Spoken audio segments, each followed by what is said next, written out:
everybody, welcome back to the channel. Today we're doing a little chill video because we're going to be doing a little Q&A about puppy doggo things.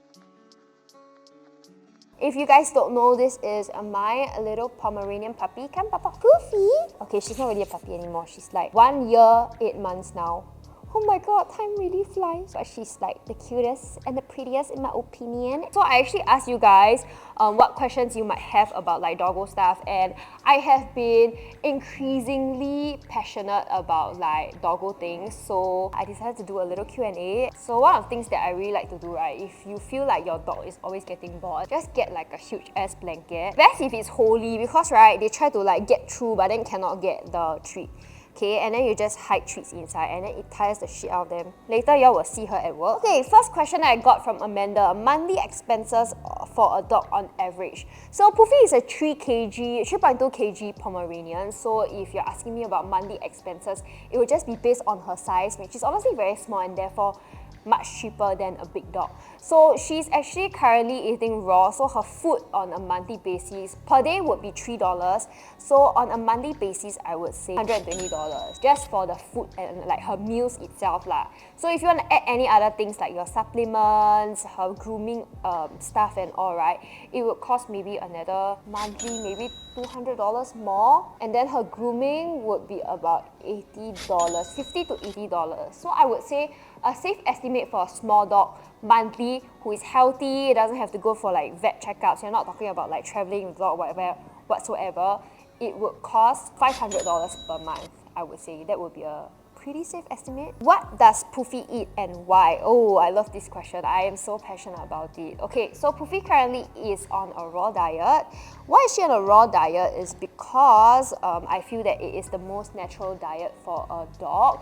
And I mean, it's kind of like, you know, last time dogs in the wild, they obviously don't eat kibbles, right? They will be eating like meat and they'll be hunting for their meat because they come from like wolves, right? Kind of like give that diet back to her. Why is it good? It's really good for like dental health, and the digestibility of raw meat in general is just way better than kibbles, because kibbles is like highly processed and stuff. So I think they were saying there was a study made that like absorbency of raw food would be about 90+%. Okay, don't quote me, y'all can Google it. I just like, from what I remember, like 90+%, I think 95%, and then when it comes to slightly gently cooked, so your sous vide like diet, right, that would be absorbency of 85 to 90%, and then fully cooked will be less, and then obviously your kibbles would be at like a 60-70%. Yeah, and I think like kibbles just have a lot of like fillers and stuff that is not natural to a dog's diet, so I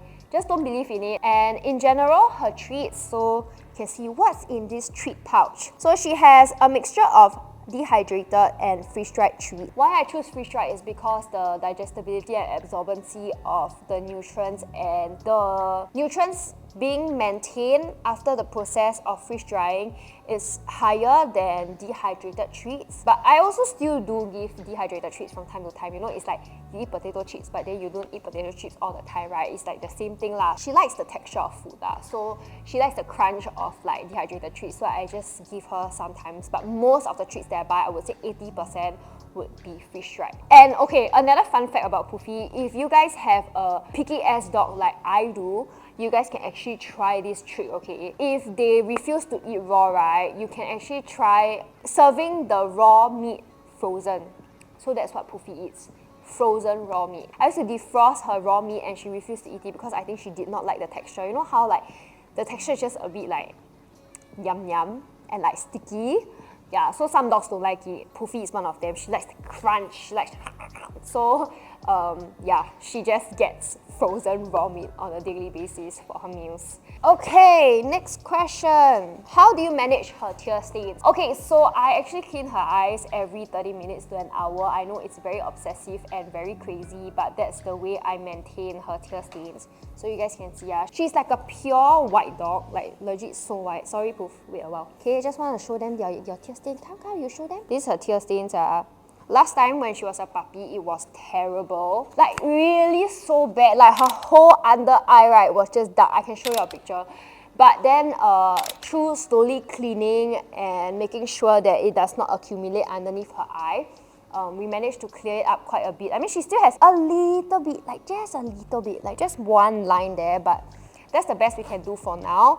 Another thing that you will want to do when you are talking about tear stains, right, is to look at your dog's diet, because that changes a whole lot of things. One of the reasons why Poofy had so much tear stains was also because she was eating a protein or something that she was intolerant. So I decided to do like an elimination diet where I only gave her a certain protein at one time to test her reaction towards it.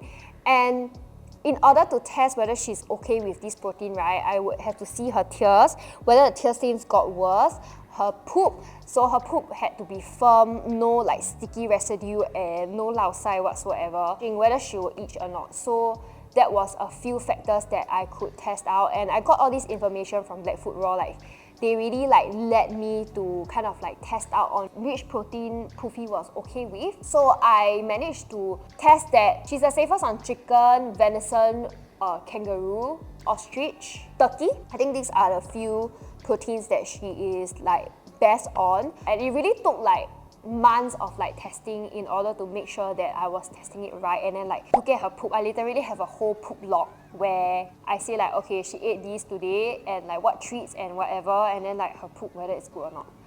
Yeah, I'm obsessed. So yeah, that's another way that you guys have to check to manage your tear stains, and also your paws. So usually when your dog starts to lick their paws, right, their paws will turn pink, and that's when you know that the dog is having leaky gut.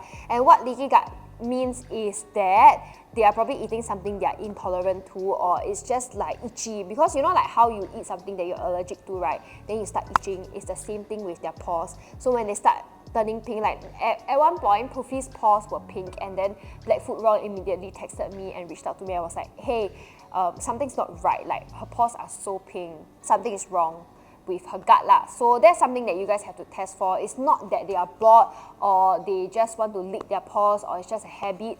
Most of the time they are licking because it's itching quite a bit, so it's worth it to actually like kind of dive into the area and kind of figure out what it is that is causing all these itch and allergies. Okay, next question. Oh my god, I feel like I am taking so long to answer all the questions, but I'm trying to like get into as much detail as possible. Does the dog get tired of eating always the same food? Because we do. Oh my god, that's a good question, and I 100% agree with it. I honestly think that dogs do get tired of it, and that's why they would rather not eat some meals sometimes. It's like if you were to get fed like white rice every single day, you wouldn't be happy, or even sweet potato, you wouldn't be happy, right? So that's why I personally don't feed Poofy kibbles, and I try to rotate her proteins and her treats as much as possible. So I agree that I spoil her a lot. I do not deny it, and I am happily spoiling her.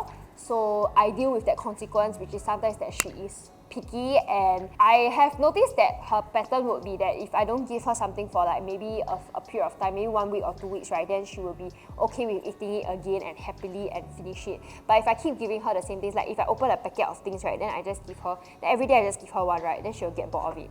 So yes, they do get bored of things, or at least Poofy does, I don't know. Factors to consider in adopting versus buying. So adopting versus buying, I think as a first-time dog owner, you can actually think of buying a dog, but I would have a disclaimer. I know adopting is really like something that is a very, very good cause, and I would want to look into that one day, but I wouldn't have known how to manage an adopted dog with a lot of baggage and stuff if I did not have Poofy, and I did not learn how to care for a dog properly and how to read a dog's body language, which is I think very, very important, because you don't want to do things that would make them uncomfortable. And buying a puppy as a first-time owner would allow you to learn so much more information. That being said, right, I do not recommend buying from Singapore breeders. I was really stupid lah, I just never go and do my research. Poofy was from a Singapore breeder, but the Singapore breeding standards are super low, and most of the time the breeding dogs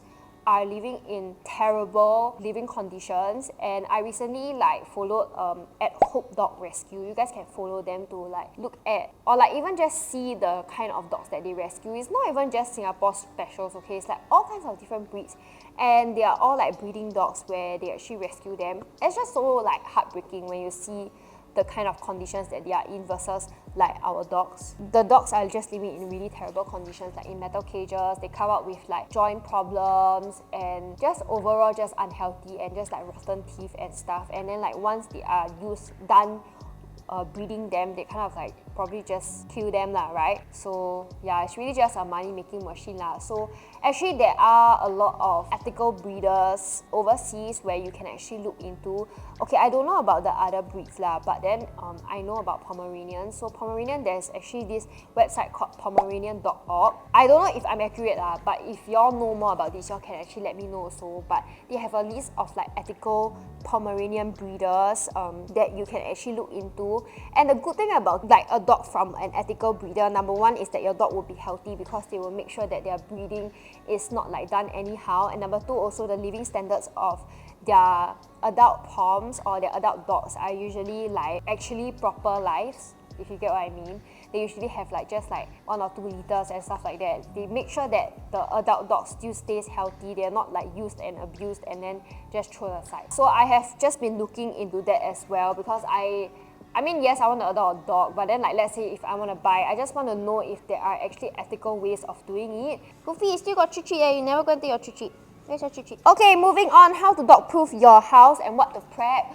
I think there would be a whole list of things that I would prep, but you guys can actually see my video where I was prepping for Poofy's arrival. I'm just going to link it up here. You got to have a playpen, a pee pen, some dog toys. Don't put towels in your playpen, by the way. A food bowl, water bowl, or water fountain if you want to. Food, treats, supplements, probiotics if you want. Oh, and grooming supplies. Please get them used to grooming as young as possible. It's very, very important. So your comb, your sprays, your toothbrush. Yes, please brush your dog's tooth, okay? It's actually very, very, very, very, very important. How expensive is a dog in total? Buying one plus all the necessary fees and maintenance.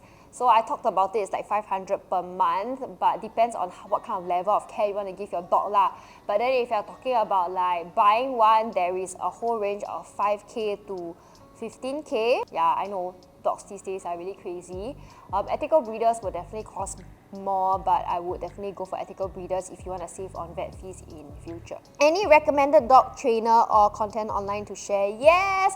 Poofy's dog trainer is Joy at JoyNeil on Instagram. She is Poofy's favorite person. Literally, whenever Poofy sees her, her tail wags like crazy. She doesn't even look this happy when she sees us. Okay, so Poofy actually still goes to Joy to board, like for boarding lah. So if we are overseas or whatsoever, Poofy will actually go to her house and stay. So she has a few dogs and then like Poofy is just damn quiet over there, okay? Because I think she knows she's the youngest. Then all the dogs very like, So she will like, okay, I'm Mimi, I'm sorry. Okay, that kind of attitude very different one. From different house got different attitude one. This girl Joy is like really, really the best, and she really helped us with a lot of like first time dog owner problems, help with training and caring for Poofy. She really cares and loves the dogs. We paid for her service fully, and I'm just giving a very, very honest review. So if you guys want to look for a trainer, I would highly recommend Joy. Okay, baby. So demanding. Wait. I'm gonna put out first. Can first-time owners self-learn how to take care of dogs instead of going for classes? Oh, that's a very good question. Honestly, I feel like as a first-time dog owner, it would be best to have a trainer. But this is really ultimately a personal choice. But for me, I really wanted to do it right. I really wanted to learn properly. I didn't want to like hear from like different people and then everyone has like mixed opinions, and then I end up getting very confused, and then you know my dog is confused because the methods that I use is very mixed, like half positive, half negative reinforcement, for example lah. So for me, I would recommend getting a trainer if you are a first-time dog owner, especially when it comes to taking care of the dogs. There are a lot of things that you really wouldn't know, like you know how to brush your teeth, how to make sure that you can introduce toothbrushing to a dog, because that's not a natural thing for them to like get used to, like grooming and stuff. Yeah, so like how to like do this gently for them so that they don't hate it and in fact can enjoy it and as time goes by. So I would say definitely get a trainer if you can. How to stop your dog from attacking other dogs? Wow, that is a very tough question eh. Honestly, I think it all comes down to training. So if your dog is well socialized, most of the time that will not happen lah. Your dog will not attack other dogs, but you have to socialize it from puppy. So Poofy is just very good with dogs. But then again, right, it's also based on character. So if your dog is just not sociable and he just doesn't like to socialize, there's nothing wrong with him choosing not to socialize, and you cannot force it on him either.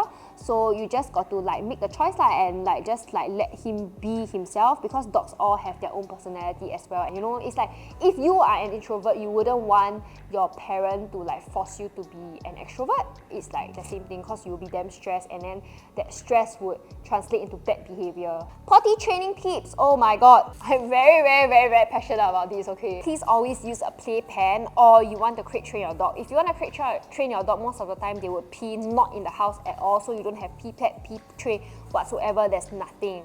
Okay, you can also use a crate lah if you want like indoor training, but then it's just easier if you use a playpen, especially for a small size breed dog, because they need to pee more times than their bigger breed doggo friends would need.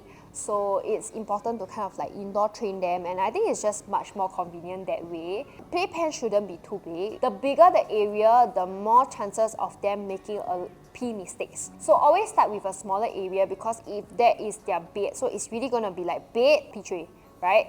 And then they can eat there, whatever, they can do everything there, and they just love that place because it's their safe space. Naturally, they will try not to pee in their bed, especially as they grow older. But if you are doing a puppy training, right, don't put any soft things. So one of the mistakes that I made with Isaac was that we lined the entire playpen with towels, thinking like, oh my god, like so soft, you know, so comfortable. But actually dogs don't need it. Like they can actually sleep very well on hard surfaces as well. And also because of the soft towels and stuff like that, right, it was making it very hard for her to not make pee mistakes. So remove all that, just hard floor, and then you have your pee pad or pee tray. I think that would be the easiest. It will be perfect if you use like pee pad to actually train lah, because pee pad soft, right? Then it will be much easier to train. And every single time you catch them going to toilet on the pee pad or pee tray, immediately reward, say pee pee. So you have to like say the command. So for Poofy, it's like go pee pee, and then sorry, she woke up at the command. Then I will like yes, and then I'll just give her treats. So always make sure that your command comes first, and then always reward the dog. Only when you are very sure that they are properly potty trained that you start to expand the areas that they can access in your house, because that would actually make sure that they don't make mistakes lah. Not too fast, okay? Like I would say even at like 8 months, Poofy did make like some mistakes, like 2 or 3 times before it was like foolproof. So yeah, you just have to kind of like manage it lah. How to get them to socialize with other dogs, assuming if one don't have friends with dogs? I tell you, the dog community in Singapore is actually very friendly. So they will naturally reach out to you as soon as they feel like you have a puppy, because they also want to socialize their puppy. So that's actually how I made dog friends. Because last time, like I also thought to myself that I did have like dog friends. And then like they just like naturally would like reach out to me and like, hey, you know, want to meet? Cause like, you know, my dog wants to have play dates and stuff. Because that's like the safest way to kind of like socialize your dog. So you just find like-minded people while you are like in this journey lah, so don't have to worry about it, okay? What diet to feed our dog? Dogs become picky after a while and will get diarrhea if we change meals. I would say don't overfeed your dog in terms of amount of food. Poofy, right, she was very picky as a puppy, and then after she got spayed, right, she was actually much less picky. But if we take away the spay factor, it was also because I started to feed her less. You can actually try to reduce the amount of meal that you give to the dog. So another of my friend also had a pom, and then she said that he's like super duper picky. Then I just told her, just reduce the amount. Then he really started to eat like a lot lah. Like every single meal he's like hungry. So if you realize that they are hungry and like wolfing down food, right, then just add a little bit more lor. Cause at the start, right, we'll just like follow the guidelines. Then I'm like, why isn't she eating enough? Like, why isn't she eating the amount that's stipulated by like the food provider and stuff like that? But actually, it's just because they're not hungry. They like get treats for like training and stuff like that, so they are not very hungry. So the best way is to just reduce like the meals or reduce the amount of treats that you are giving them, and it's not to starve them, it's just to make them less full. Because Poofy was like full. That's why she didn't want to eat. Hi, can share how you leash train your dog? My dog is 2 years old now and still pulling on the leash. Oh my god, I love this question, but honestly, Poofy is not like very well leash trained lah. How I train her is just that every single time she looks at me or like is walking beside me and looks at me, I'll give her a treat. So slowly she kind of knows that that's the right thing to do, but sometimes she's still very excited, and especially at the start of the walks, she will just dash and like just pull and stuff like that.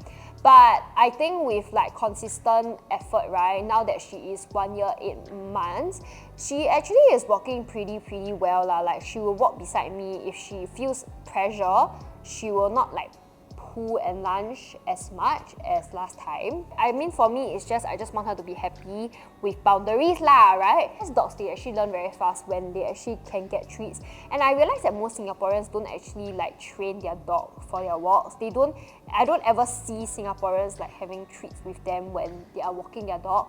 So if that is something that you're passionate about changing and passionate about training your dog for, then you have to start having like a treat pouch with you whenever you go out for walks, so that every single time he or she is not pulling and looks at you, you can give her, Poofy lah, her a treat. So that's how I actually do it, and then now she knows that that's the right behavior, just that sometimes she's just not in the mood to listen. Next question, does Poofy shed a lot? Challenges you face as a new parent? Did she bite cables? No, she did not bite cables. I'm very lucky. She did not bite random things. She's actually very aware and afraid of things that she bites. So she usually bites like, I don't know, cushions, blankets, soft things. She's just like soft stuff. Shedding wise, she did shed a lot as a puppy, but it was fine because Pomeranian fur, right, when they shed, right, is actually it comes out in a ball clump, so it will not shed like a lot of like hair around and stuff. It will just clump together and then just like one clump or 2 clumps. Challenges you face as a new parent? Oh my god, the toileting was the worst. Picky eating was really bad, but I think all these things I have given y'all solutions really. Y'all just try. And sometimes like with pee or like toilet training, right, they really will forget. Right? I tell you, like maybe like 8 months old, right, you think, oh my god, she really grew up already. How can she do toilet mistake? But then can one, like there will just be a blip in their mind, right? Then they will just like have one whole week, right, where they just toilet wrongly. Then after that 1 week, right, when you do the pee training, right, then they will like pee properly again. So yeah, I just gotta do that. Okay, last one, I think. Does your dog have separation anxiety? How do you cope with it if you need to go to office every day? Okay, I personally am very lucky. Poofy is very lucky that I do not need to go to an office every single day. I actually spent a lot of time at home when she was a puppy. Nowadays, now that she's like older and like more secure, right, I actually spend more and more time out. For me, I always put a limit of like maybe 5 to 6 hours of being out. Also because I'm very blessed that my work allows me to work from home. I understand that it's not going to be easy for like working adults lah. Thankfully, Poofy doesn't have separation anxiety, but if let's say last time, especially when she was younger and we would leave home like for longer hours, let's say like 4 to 5 is the norm, and then like if let's say we leave house for like 6 to 7 hours, then she will howl a little bit. There's actually no real way to like deal with separation anxiety, but just to really just keep training the separation itself, and also giving your dog a safe space to be in, a quiet safe space to rest. Because that's what most of them do when they are away from their owner, so they sleep a lot. So just make sure that their surrounding is perfect for sleeping. So ever since she came to my house, we already hired Joy, and Joy actually taught us like for separation anxiety, the best way to prevent it is to give activities to the dog before you leave. So every single time before we leave, right, I'll give her food puzzles. So I'll just hide like treats in a blanket, tie towels, you know, like Lunoji, right, they have the licky thing, right, then you can just like give her a licky mat or whatever. Basically, it's really just like rewarding them when you leave house and they actually settle down, and then they actually get tired from all these like food puzzles and stuff, right, then they can just fall asleep. Isaac would arguably say, because he just arrived lah, so he would arguably say that Poofy has separation anxiety. Yes, she does. I feel like she has separation anxiety outdoors, but when she's at home, she doesn't give a shit about us. We can like go to another room and then she'll just go to another room and sleep, and she just look at us like, please do not disturb me kind of vibes. But then when she's out, right, oh my god, her separation anxiety towards me, like her attachment with me, right, is like super crazy one. Like I just go and pee, like just go toilet. I just at the petrol kiosk, right? Then Poofy will whimper, keep looking out the window and like whimper, even if it's me, you know. So I feel so sad. But yeah, that's all the questions that I have for this Q&A. If you guys have any questions, please do leave it in the comment section down below, because I am very passionate about this and I would love to answer more dog questions. I think this Q&A video is getting too long and my throat is hurting from talking so much. Poofy, you wanna say bye-bye? Oh, if you guys have any more questions or any more video ideas that you want me to do, please do let me know, and I'll see you guys in the next video.